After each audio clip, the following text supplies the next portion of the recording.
Good evening and welcome to the regular November 5th board meeting. We do have a quorum in attendance. We're going to start with Mr. Westbrook introducing his students for the Pledge of Allegiance.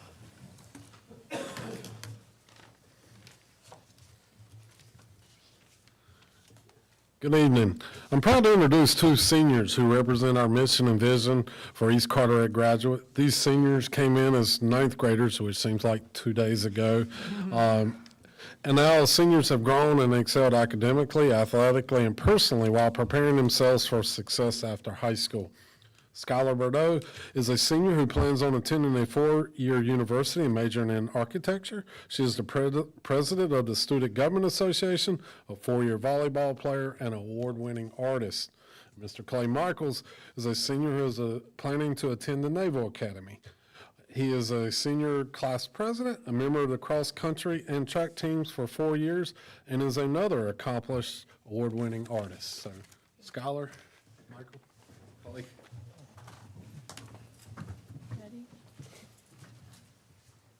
I pledge allegiance to the flag of the United States of America and to the republic for which it stands, one nation, under God, indivisible, with liberty and justice for all.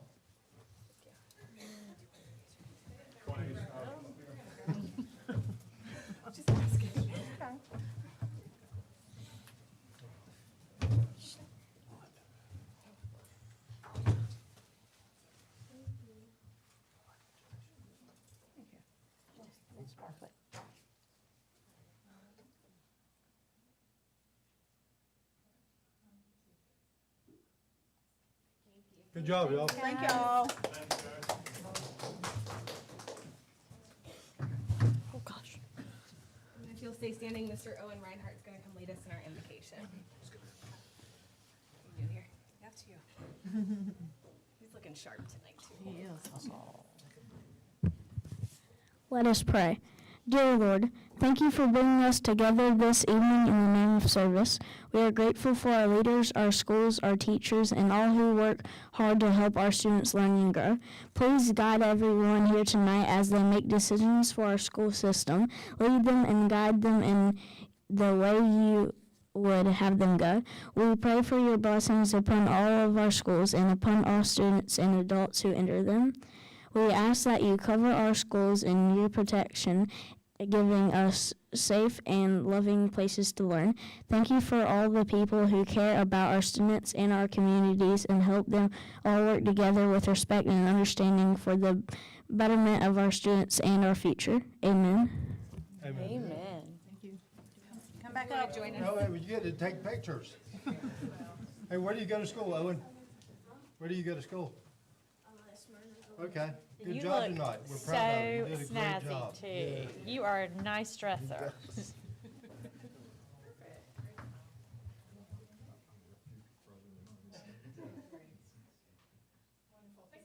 Thank you. Thank you, Owen. Oh, that was great.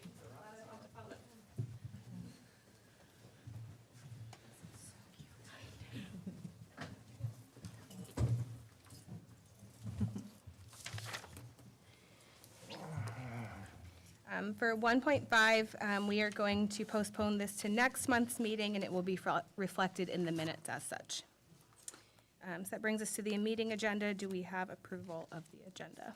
I'll make that motion to approve the meeting agenda. Motion by Ms. Wheatley. Do we have a second? I'll second that. And a second by Ms. Kurzich. All in favor? Up next is public commenting. It is now time for public comment. Anyone present tonight wishing to make comment should have filled out a request to speak public comment form. To ensure civility, relevance, and time management, there are specific requirements for public comment set forth in school board policy. They include comments are limited to matters pertaining to public education. The speaker shall state his or her name at the beginning of his or her comment. Speaking time will be limited to 3 minutes per person. A 3-minute timer will appear on TV screens in the bottom corner. The timer will beep when there are 30 seconds remaining. It will then beep a final time when your time is up. For civility and decorum, no speaker shall make obscene remarks or issue personal attacks or insults. No complaint against a school employee or student will be permitted although this may be heard in closed session at a later date following consultation with the superintendent. Much information about individual students, including a speaker's own child, is confidential under state and federal law, and we discourage and often prohibit such information in open session. The chairperson may immediately terminate any comments that violate these rules. Board members will not respond to any questions except occasionally to request clarification. And first up is Miss Olivia Kenyon.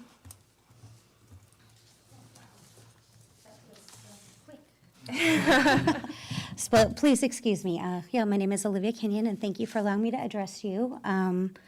I just have some concerns about the bill that's the second reading for 3200, and I'm speaking on behalf of Moms for Liberty. I'm the vice chairman of that. And some of the concerns that I have is, according to the curriculum you've posted online, it looks like you said that, excuse me, this age is getting to me and I need readers here. Specialized materials selected to meet diverse needs and rapidly changing circumstances. So I'm concerned, what are these rapidly changing circumstances that would allow you to change curriculum, I'm assuming quickly? The other things that I'm wondering about is the parental guidance system has not always been excellent. For example, Jaws is a PG-rated movie. I can see that how this would apply to making from G-rated movies to PG in our lower elementary schools. But Jaws is technically a PG-rated movie, and under your guidelines, that would be allowable. Goonies is a PG-rated movie. I'm trying to think, 16 Candles, PG-rated movie. So my assumption from the material that I've been reading is that this is all allowable except for due to rapidly changing circumstances, that the principal would be looking through the material. Some other questions that I have is, why was this not addressed to the parents in lower elementary? Why was this not sent out so that other parents could address their concerns about this? I know I have parents in my neighborhood who don't let their 15-year-old watch Nightmare Before Christmas, which is technically a PG-rated movie. So if they're not allowing their teenagers, but their elementary school kid is seeing this in the classroom, and I would feel that, this just needs to be addressed. I would ask that we wait on having the second reading of this vote before you guys vote, so that more parents could get notification that this is coming before them and also give their concerns. Thank you for your time. Thank you. Thank you. And then Ms. Cassandra Peck.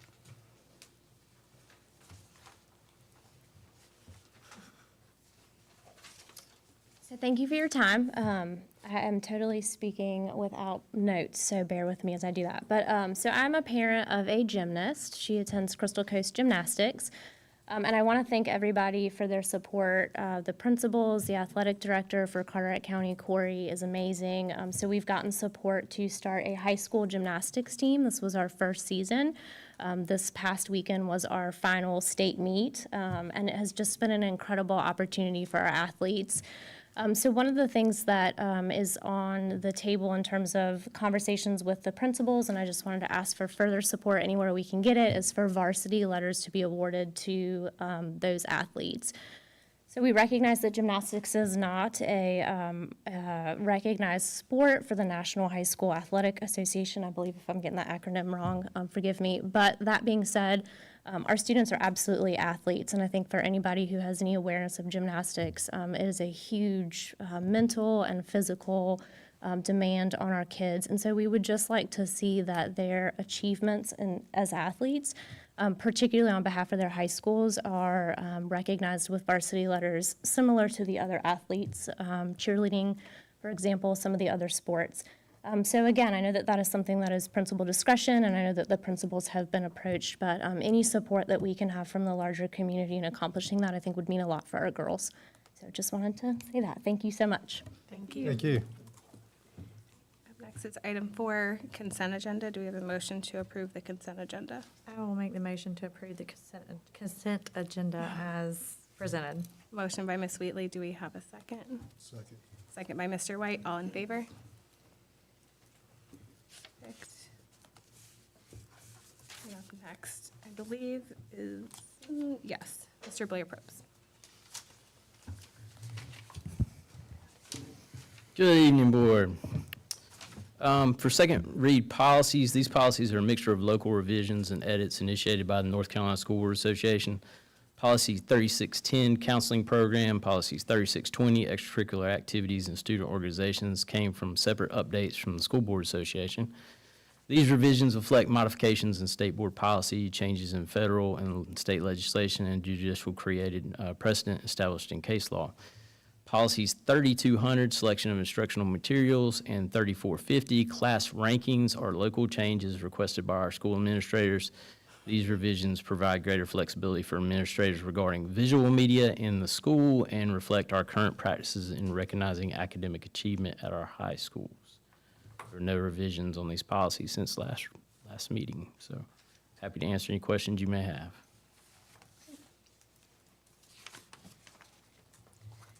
Do we have a motion to approve policies on second read?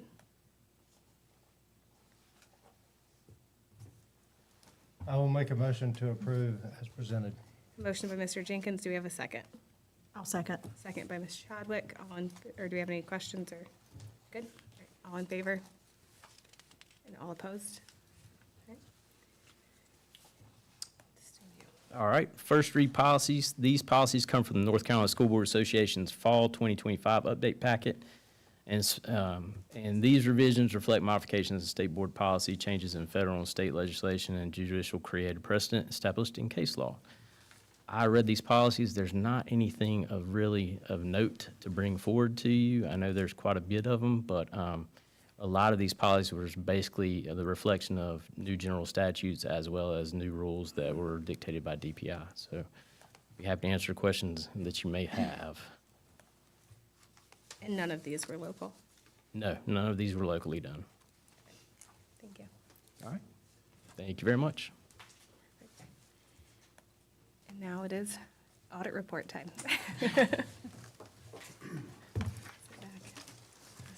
This might be about the quickest I've gotten up here, so I think that means we can do the long version tonight. Okay. So in front of you, you should have a unbound set of financial statements. So to address the fact that there's draft stamped on every page, our audit is conducted on the financial statements as well as compliance with federal and state compliance requirements. The Office of Management and Budget, they issue compliance supplements, which give steps that we have to test for Title I EC child nutrition. Those compliance supplements have not been finalized. They were late to begin with, but then with the government shutdown, nothing has happened in the last month. So the audit that we're going to go over, the statements that we're going to go over, we've done all the test work. We have draft versions of these compliance supplements. These programs are long-standing programs. There's no new steps in Title I, no new steps in child nutrition. We've done our testing, so at the end of the day, once those supplements are finalized and issued, then I can finalize this report, meaning I think the only thing that will change will be the date of the report. So the numbers, those aren't affected by these compliance supplements. It's really the back pages on making sure, again, that you spent your child nutrition funds on child nutrition. And again, we have drafts of the newest version of the supplements. They just have not been issued in their final format. So right now, the LGC is not accepting these reports. The AICPA says you can't issue audit reports if they have federal funds, but DPI is wanting drafts of these statements. So after this meeting tomorrow, Friday, I'll submit these to DPI for them to do their monitoring, making sure that they look over every district's statements just to find out which districts are in financial trouble so they can address those sooner rather than later. So that's the reason for the draft statements.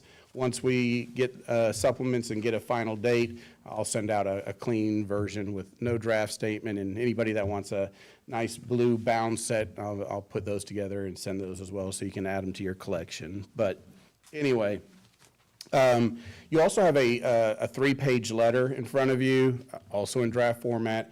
This is just the letter to the board, you being the one that hire us to conduct the audit of management, letting you know that the audit went fine, letting you know if there was anything new in the statements. And this year, that 3-page letter actually has something.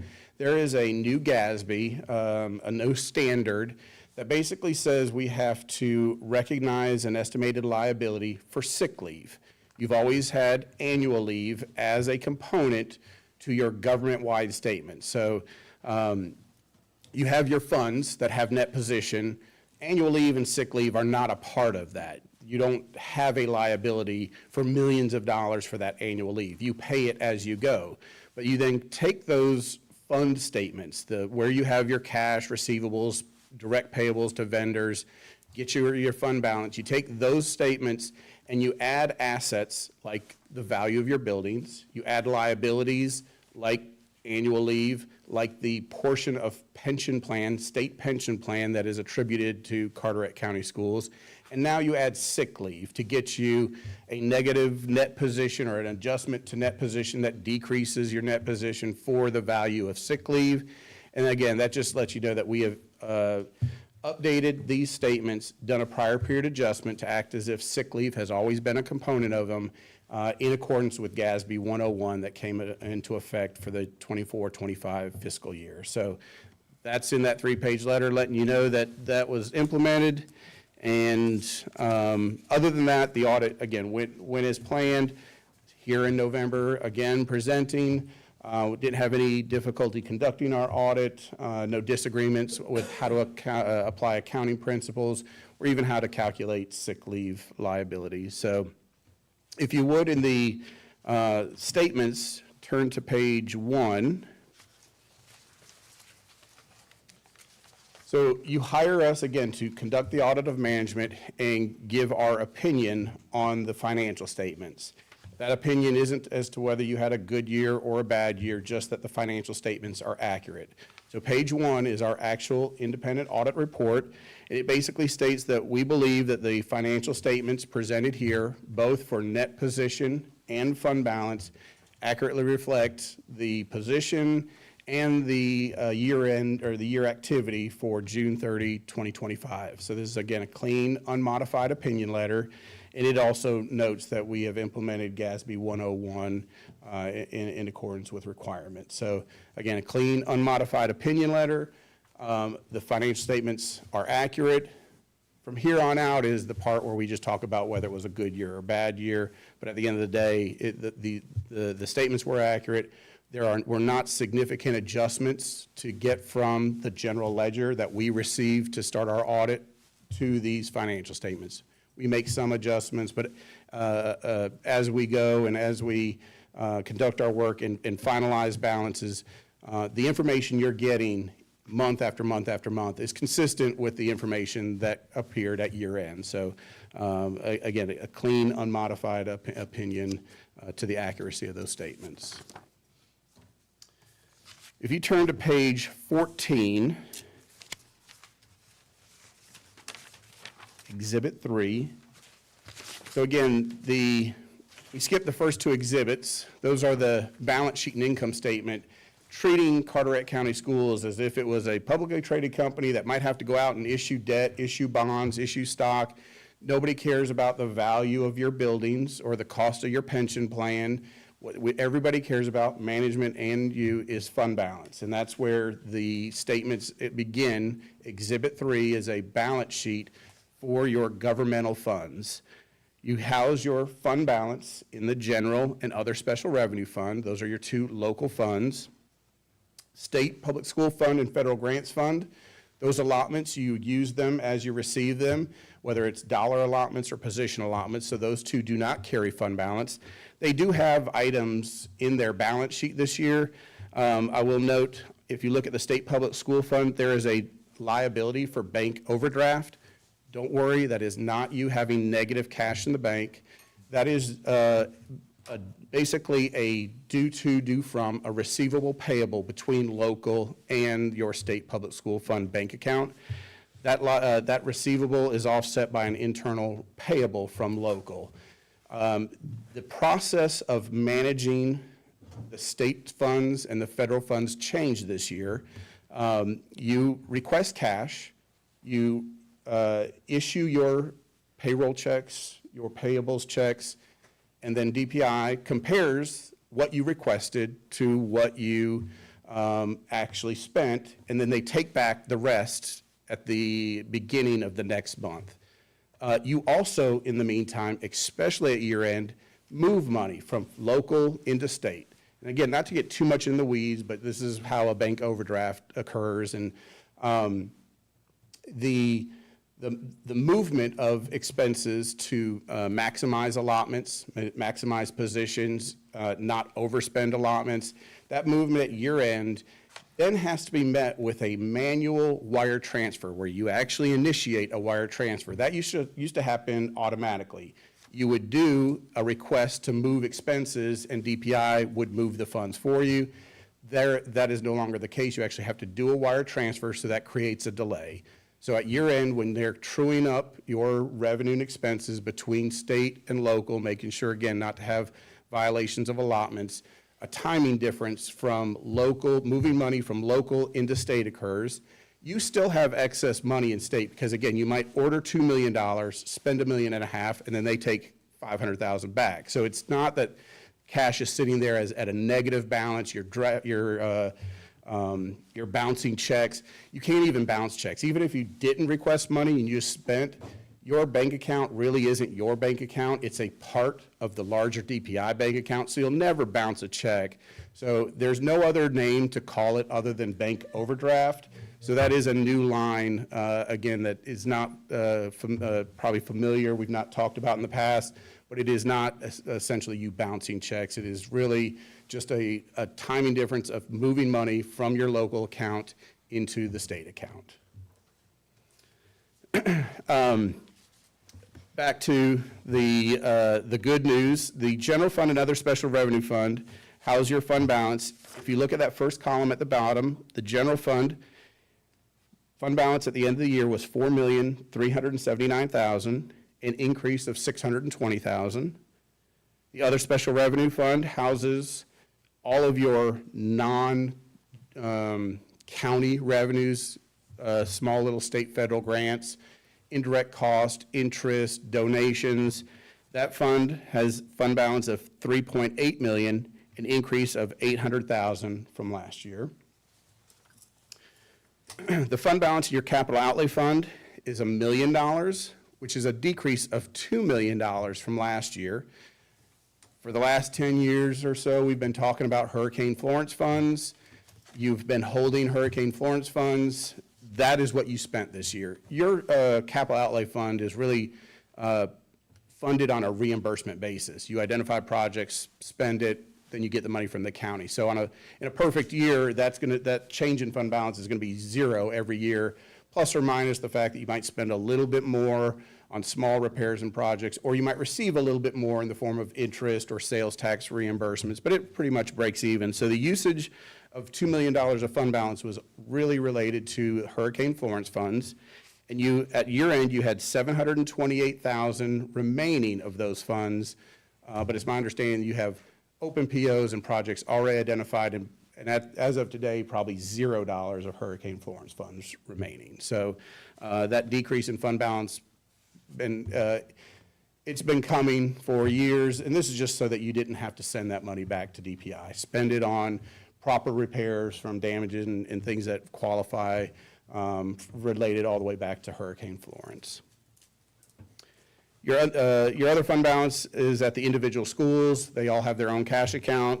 That's almost $3 million, a decrease of $61,000 from last year. Any questions about the balance sheet? If you look 2 pages forward, page 16, Exhibit 4, you can see the various income statements that give us those change in fund balances. And you can see here, where your revenues come from. $29 million from the county. That's an increase of $1.5 million for 24-25. So if you had not received that $1.5 million, you would have been using $1 million worth of fund balance. So coming out of COVID-19 and having these ESSER funds and getting back to a more live by your own means, meaning the money that you get from the county, from the state, not the extra COVID-19 funds. We're seeing a lot of districts struggle with that loss of federal funds. There's a lot of positions that it funded. a lot of programs that it funded, and finding the new normal has been difficult for a lot of districts. So we're seeing changes in fund balance that are not positive pretty extensively throughout the state. But receiving that extra $1.5 million, again, if you hadn't received that, you would have been using $1 million of fund balance, and it would have been a whole different conversation about that change in fund balance. So definitely it shows the key to that relationship between the board and the county, and identifying what we need, what you need to spend, and what funding you need from them. So that was an increase of $1.5 million last year. The State Public School Fund, you received $61.7 million. That's a $2.3 million increase from the year before. Your Federal Grants Fund, $6 million. That's a decrease of $5 million. And that's just basically the last bit, the last big hoorah of ESSER funds. I will say in that $6 million, there was still $1 million of ESSER funds. Now you were, at the end, we're using that for projects mostly, air quality projects, HVAC roofs, windows. So, but you did still spend $1 million, the last $1 million of those ESSER funds as of December 31, 2024, all expired. Next year, that fund will be back to $5 million, again, pre-COVID levels. In that federal grants fund. $3.5 million received in other special revenues. You're in the middle of a big construction project, so $22.7 million coming into capital outlay, the bulk of that being from the county. And then your schools generated nearly $3.4 million of revenues. And then at the bottom, after all the expenditures, you can see those numbers where we came up with that increase and decrease in fund balance. The $620,000 at the bottom of the first column, $801,000 increase in the other special revenue, decrease of $2 million, and decrease of $61,000. Any questions there? Again, all in all, a very positive year. There's always the question of how much fund balance do you need, how much fund balance is too much. It is all a question of directionality. Being in a year where you're using or gaining fund balance versus using, I always look at if you use the same amount or gain the same amount that you did the previous year, how many years do you have left? So honestly, the goal should be to break even. Spending everything you've received in the current year on the current year, but that is never going to be the case. It's a moving target with state budgets that aren't even out yet for the next year. I think I heard something that has come up in the last couple of weeks about part of the reason for no state budget is, you know, the state is looking at lowering tax rates. That's eventually going to produce a $2 billion shortfall in the state budget. And education represents 40% of the state budget. So they're slow to tell you that you might not be getting as much state funds as you need. In that case, that's where having fund balance on hand lets you react to those situations more carefully than you might have to if you had no fund balance. When you get down to a position of having no fund balance, anything that happens, you have to be reactionary. How many people do we have to let go? How many people can we not afford? But having fund balance on hand lets you smooth out those transitions and those shortfalls and those unfunded mandates. You being so significantly funded locally, percentage-wise, because of your demographics, means you need more fund balance than a larger district that gets more state funds per pupil than what Carteret County does. So when you look at that ratio, 29 million to 60 million, you know, about a third of your budget comes from local sources. So having a little bit of a savings account on hand, again, definitely helps weather future decisions that are out of your hands. Any questions there? After that, we have some budget versus actual schedules. There were no budget violations. If you keep turning to page 22, this is your one business type fund. Now, this is where the hard part comes, the follow along part of the presentation. You have always had an issue with child nutrition being able to make money. You got to not think about that for 5 years during COVID because the reimbursement rates were high. Every student was eating for free at that high reimbursement rate. But again, those COVID dollars all expired. You're back to operating at pre-pandemic levels. We had a good conversation last year about how much cash you use. So when you look at your business type fund, net position and fund balance are the same number. The assets, like the value of a kitchen oven, is right here in the fund statement. The cost of annual leave and sick leave is right here in the fund balance. So you can't really look at fund balance or net position, which is minus $2.2 million. You don't have minus $2.2 million, but you do only have $641,000 of cash on hand. That's a decrease of $221,000 from last year. The previous year, you used $954,000. So a significant turnaround, but you're never going to generate a profit. So you made a big decision to go higher CEP, and it definitely has helped. There was some new money available from the state for a CEP initiative. For you, it was a $240,000 extra money that you didn't expect to get from federal reimbursements. That definitely helps fund the decision to enter into the CEP program when maybe all of your schools wouldn't qualify at the best rates that you would hope for to get higher reimbursement rates. So you are still using cash. This will eventually become a financial burden, so to speak, or a part of your local operating budget. Any shortfall in child nutrition has to be funded locally because it's a federal program. All kids have to eat, and this is managed by the board, by management, so they see this as a local problem. If you run out of money, it has to be funded locally.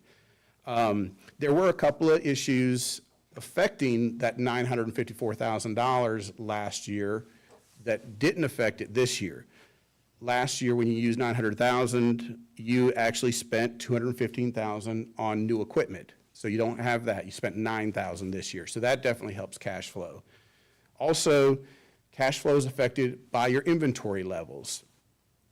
You used $170,000 of inventory that you had purchased in 23-24. So using cash 2 years ago to buy inventory that you use in the next year, that just moves $170,000 of cash usage from one year to the other. Now, we expense only the food you actually use, but the food you are holding on hand, the timing of when you purchase that affects cash. So I can't just say you took a $900,000 loss and turned it into a $220,000 loss. That's not really what happened.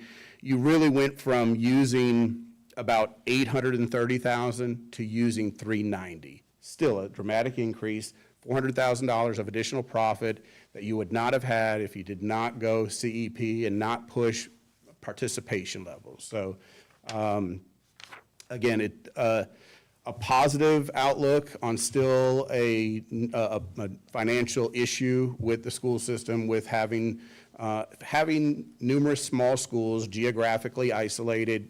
You're running inefficient kitchens, but you're not losing as much money as you were in the past. And again, still have $640,000 on hand, given like the current, if next year, and I will say for 25-26, lunch prices went up, the reimbursement rate went up 40 cents, like 10%. So there's a new revenue source of, $100,000, $150,000 that will definitely help. So, but it's those kinds of things that are going to drive how much longer that 641 lasts you, whether it's 2 years or 2.5 years. If you look at page 23, this is that income statement, and I'll point out a couple of the big changes that occurred by going over to that CEP program. So we start out with sales. Your sales went down $400,000 because you're not selling the food, you're giving it away. But the offset to that is down at the middle of the page, the non-operating revenues, the federal reimbursements went up 600,000. So that was a net gain of 200,000. And then 3 lines down, the state reimbursements, that $253,000, that's new dollars associated with the CEP initiative. So again, another positive $250,000 revenue source. Last year that revenue source was $13,000. It wasn't related to CEP. There are some state breakfast dollars that you received. So all in all, the state CEP initiative for you was $240,000, a significant amount on top of increasing federal reimbursements. You were able to, now, because you have increased participation, pushing that participation, your food costs did go up $200,000. And again, we only expense the food you actually use, not the changing of inventory, but actual food used went up $200,000 because of more meals and still inflation. The salaries number, $2 million, the other large expense in that fund, it actually went down $300,000. So on top of increasing revenues, decreasing salaries expense, increasing food costs, again, all plays into that component of kind of a net positive of $400,000 to the bottom line of child nutrition. Again, still negative, but not as severe as it was, and certainly manageable at, from a local fund perspective, given that you have fund balance and run a very tight budget. So, any questions there? All right. After that, pages and pages of footnotes going over all of the various assets and liabilities. Page 58 is a little bit more detailed income statement for just the general fund, showing your budget versus actual. You could see that the funding from the county is $29 million. One number to point out here, they give you a charter school pass-through, and it's been $600,000 forever. But if you look, that $600,000, which is in theory for the charter schools, a lot of districts or a lot of counties, they don't break that out. They just give you just the one number. Here, you figure out how much you have to send to charter schools. Here, it's kind of broken out in 2 components, but it's been $600,000 for a long time. Your charter school payments on page 59 are actually $913,000. So the increase of $1.5 million to you really wasn't just an increase to you, it was an increase to charter schools because this is a growing number, and that $600,000 component of it doesn't fund the $900,000 that you send off to charter schools. So again, just an interesting point there. If you keep turning to page 63, this is the heart of the issue causing the draft format, and this is the letters related to compliance. So page 63 starts 3 letters, one over internal controls, one over federal compliance, and one over state compliance. As far as internal controls go, we noted no deficiencies, no significant deficiencies or material weaknesses in controls that we believe materially affect the financial statements on a financial level or on compliance.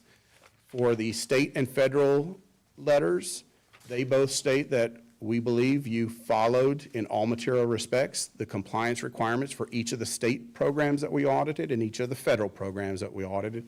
Again, clean, unmodified opinion letters. This year, your federal programs that we looked at were child nutrition and those COVID-19 funds again.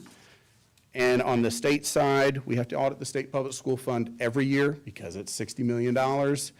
And we also looked at your NC pre-K program on the state side. And again, no findings or question costs related to those. And one last number, page 75. This is your schedule of federal and state awards. Page 75 is right there in the middle of the federal awards. You see at the top, education stabilization funds, the COVID-19 funds. It's subtotaled to $1,003,000. those are the last of those COVID dollars that will not reoccur, causing you to have $5 million of federal revenue rather than $6 million in that federal grants fund. So that's the last time you'll see those programs listed on this schedule of awards. And that's it. That was the medium version. First of all, I'd like to say thank you for doing this again for us.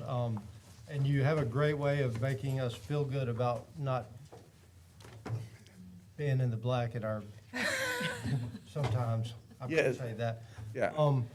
You do a lot of schools, and I heard you mention that you feel like we run a tight ship. Relative to other school systems, where do you see us? I feel like we run a tight ship as well, but oftentimes we have tunnel vision. Right. So it's nice to see how we stack up against other systems. I think I am seeing 2/3 of my districts using fund balance. Of those, 3 or 4 using way more than they want to be using. And of the ones I do, one that has to have serious conversations about where they go in the next 12 months. Without naming names, they are or will be in the papers. Right. They are not Winston-Salem. That is not our firm. But this is not just a Winston-Salem problem. It's been an issue. What has been in the news in the past, New Hanover County Schools, very similar, obviously a lot bigger, a little bit wider range of demographics, but it's, again, heavily locally funded. They had budget problems over the last couple of years and had to make serious decisions as far as personnel goes to stabilize their fund balance.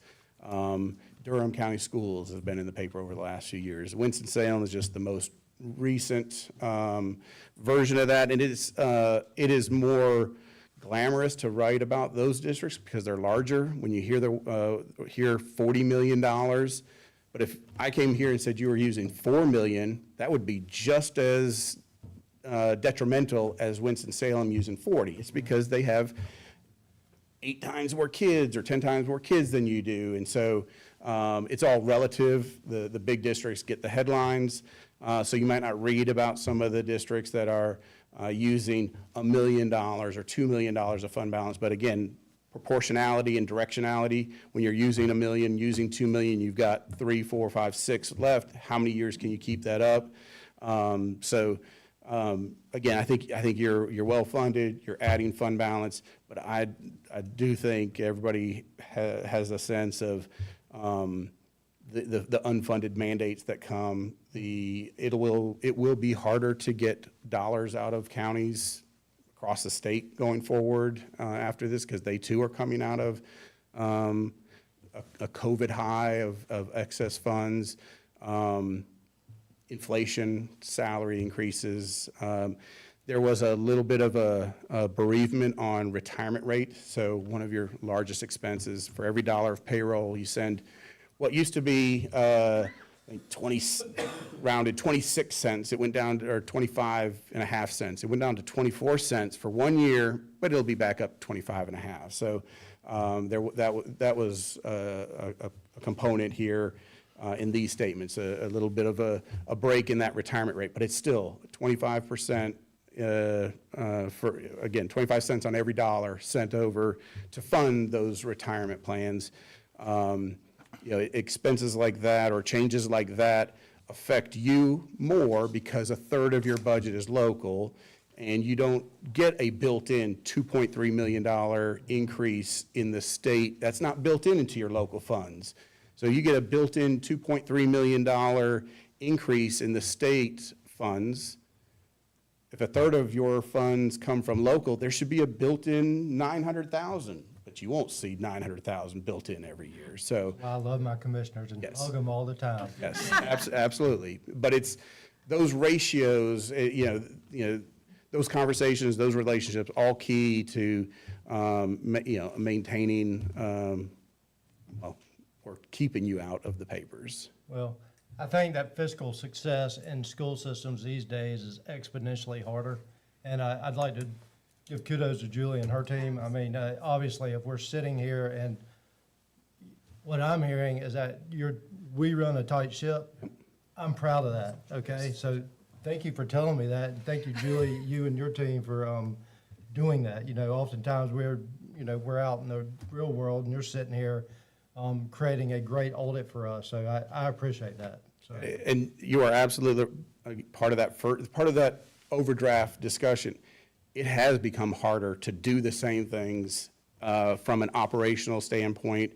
DPI has initiated this modernization. You know, so when you looked at 5 years ago, if you looked at what do our accounts look like, they were nasty. They were 17 characters long. If you look at them today, they're 31 characters long, and it's a bunch of zeros and extra fives, and it's all part of a process that DPI wants more information from you, but at the same time, their system is not communicating with any of the general softwares that are now available. And there's a push that there used to be, for 25 years, school systems were on 1 or 2 systems, but they all look like you were playing Oregon Trail at school, all green screen, and they worked fine. They worked perfect. They were immediate. They were instantaneous. You ask for a number or ask for a report, it spits it. Now, these modern programs that are web-based, they're more linear. You ask for a report, and it takes 20 minutes for it to create it in the background and then give it to you. You are still luckily on a software that is widely used. I think 80 of the 115 districts are on Link version 6. It has its own issues related to how it communicates with DPI on payroll information. The salary exceptions or the allotments, position allotments, that whole process is totally different, and it does not communicate correctly with DPI. There's just a lot going on because of software conversions, and there are new players in the market with software that is even worse and communicates even less and even more difficult to use than the Oregon Trail style software. So there is challenges on all fronts, and it shows in the fact that about once a week there's an opening for a finance officer somewhere in North Carolina. Well, hopefully we will never have one here. I'm doing my best to make sure that doesn't happen by telling her the grass is not greener anywhere else. Terrible. This is green grass over here. Yeah. So the challenges are numerous between softwares, modernizing, funding sources, account codes. So it's a lot to keep up with. And if a wire transfer that needed to happen on June 29th happens on 7/3, that is the least of the issues to be concerned about. All Clark heard was one big account with DPI. I did it. I was like, man, we heard can him. start building buildings and. As soon as you said it can't bounce, he goes, huh? You can bounce a check, but they will bill you at the end of the year for any amount that you overspend. So yeah, it's not a free rein, but it is there. You can't bounce checks. Your money is lumped in with 114 other school systems, and you just have a sub-account within the main account. And that's why it's so easy for them you request money, 3 days later, it's in your account. At the end of the month, they take whatever excess. So, and that all facilitates by having one account. So again, there was no bounce checks. It was just a transfer from local. I'm excited for you. I know, yeah, no, it is not, it's not an open checkbook. It's just one you can't bounce. What a shame. I heard him. All right, All right, thank you. yeah, thank you. And my number is at the bottom of all of those opinion pages. Happy to discuss school finance anytime. Well, you're good at it. Thank you so much. Passion. We are to you, Mr. Paler, for superintendent comments. Nope, bond project updates. Skipping ahead. So the two projects still are West Carteret and East Carteret. At West Carteret, they're still finishing up small jobs there. The main job they're doing right now is trying to balance the HVAC system to make sure that it's running efficiently. And you may have heard the It's a very noisy system in the band room right now, and there's been complaints about that, and I just tell them to be patient, that they have to balance the whole system before they can get there. So that's coming. At East Carteret High School, the culinary lab is complete. The art room, they're working, the flooring is in, the ceiling is in. This week, they're installing sinks and doors. The cabinets are supposed to be in this week, and the new completion date is before Thanksgiving. So hopefully that'll be done Thanksgiving. Those kids can get in the art room. And that's it for the bond update. Perfect. Still with you. Okay. So good evening. Thank you to the school's Parent Advisory Council representatives that reported to the board tonight before our regular meeting. We really appreciate all that they do for the schools. Please don't forget that November is North Carolina Career Development Month, and I'd like to take a moment to recognize our dedicated career development coordinators that work in our schools to guide and open doors of opportunities for our students every single day. Additionally, this week is National School Psychology Week, so let's take a moment to appreciate the hard work of our school psychologists who support the well-being and academic success of our students. As we approach November 11th, Veterans Day, let us honor and express our deepest gratitude to the brave men and women who have served in our armed forces. Their sacrifices and dedication have helped secure the freedoms that we enjoy today. Please remember that Veterans Day is a holiday for our school system. Also, at the end of the month, we'll celebrate Thanksgiving holidays. Students will be out of school on November 26th, 27th, and 28th, and I'd like to wish everyone an early happy Thanksgiving. I'd also like to congratulate Joey Guthrie and his transportation team on an excellent annual review from the state. In this review, 10% of our bus fleet was inspected for safety and operational conditions. A lower score indicates fewer defects, and this year we scored a 16.0. And just as a reference, in the eastern region of the state, the average score was 29.89. I'd also like to give a big thank you to everyone who's purchased tickets to attend the Carteret Education Foundation's gala this weekend. Fundraising from this event supports programs that uplift students, empowers educators, and strengthens our Carteret County Public Schools. You can learn more about the Education Foundation on their website. This month also marks my 3-year anniversary of serving as superintendent at Carteret County Public Schools. So, Board, I'd like to say thank you for the opportunity to serve with such an outstanding school system alongside a great team of educators, students, and families. Finally, a reminder that our next regular board meeting will be Tuesday, December 2nd, 2025. And I'd like to wish Ms. Catherine Chadwick a happy birthday today. She's had an exciting birthday evening. She has, so congratulations on a wonderful birthday. And Mrs. Chair, this concludes my comments. Thank you. Do we have any board comments? That was a quick 3 years. I'm sorry. It was very quick. That was a very quick 3 years. It has been. And we appreciate you. I know You it have has. done an Thank you. excellent job. Thank you. Yep, happy 3-year anniversary. I also want to take the moment to thank our parent advisory committees. It was excellent hearing all the reports that they have, the reports of all the parental and family involvement that's taken place in the schools, the athletics. It's great to hear how happy and confident our students are and how academically thriving that they're doing. I think it's a great collaboration with the parent advisories and administration there. Also, I want to just thank the administration. It's obvious that they're leading our schools very well and effectively, so I want to thank all the administration. I also want to acknowledge and thank an author of an anonymous letter that I received. I do want to say I appreciate your taking the time to write, providing your observations and concerns, and I want you to know, and anyone in the community to know, that I do value all input, and we take that information into consideration as we work to support our schools. Thank you. Anyone else? I want to thank West Carteret High for their culinary students for providing dinner before the board meeting tonight. And again, to Julie and her team, because if I was in charge of this, we would still be sitting in an audit for a very long time. So very much appreciate you and your team. And I did want to follow up on that second step program, because I know we briefly talked about that last month and didn't want anyone to think it was not looked into. Kind of two parts. The SPEAK program, they are working on that and making sure that everything is looked over and checked before it is put into the schools. So taking time to look into that. As far as the second step, I do think it's a fantastic program with a ton of potential, and I see how it absolutely benefits schools. Of course, the biggest downside I saw is cost, about $30,000 for our school system, at $1,700 a school, and then that it would require training by all staff, and we would lose the consistency of program deliverance, which was something that was very important and requested by school staff. I do think the program is different than what we passed. It's more of a full curriculum instead of a sole focus. I think if we were ever to lose funding, if anyone's listening from the state, please don't, but counselor funding, it would be a great option to consider.